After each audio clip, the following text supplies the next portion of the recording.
이번 달 들어 은행의 대출 규제 강화 영향으로 가계부채 증가세가 둔화됐습니다. 금융당국은 최근 주택시장 동향 등을 고려해 볼 때 가계대출이 크게 확대될 가능성은 낮은 것으로 보고 있습니다. 엄윤주 기자입니다. 지난 4월부터 부동산 시장 회복 기대감에 가계부채는 걷잡을 수 없이 몸집을 불려나갔습니다. 특히 주택담보대출을 중심으로 크게 늘면서 연일 역대 최대치를 갈아치우며 우리 경제의 뇌관이 될 것이라는 우려도 점점 커졌습니다.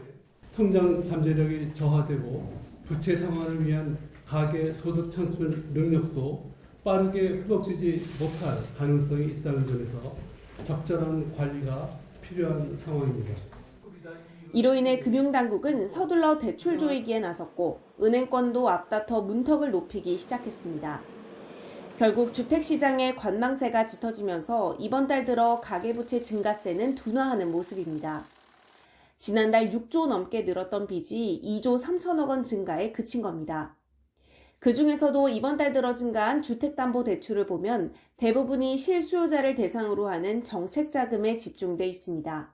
시중 금융기관을 중심으로 한 가계대출에 대한 정부의 규제가 강화되고 있어서 실수요자를 중심으로는 정책자금과 관련된 쪽으로 대출이 이동하고 있고요. 최근 가계부채의 안정화에 도움이 된 것으로 판단됩니다. 이 때문에 금융당국은 다음 달에도 가계부채는 완만한 감소세를 이어갈 것으로 내다봤습니다. 여기에 12월 연말을 맞아 성과급이나 결산에 따른 상각 등의 이유로 기타 대출도 덩달아 줄어들 것으로 전망했습니다.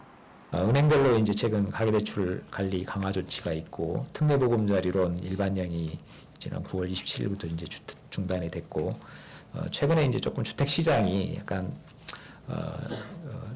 조금 이제 관망세가 조금 짙어지면서 주택 거래량도 좀 줄고 있습니다. 금융당국은 국내 총생산, GDP 대비 가계부채 비율이 적정 수준으로 회복될 때까지 지속적으로 관리하겠다는 계획입니다. 또 대출 한도를 강화하는 변동금리 스트레스 DSR 세부 방안을 연내에 발표해 내년부터 시행할 방침입니다. YTN 엄윤주입니다.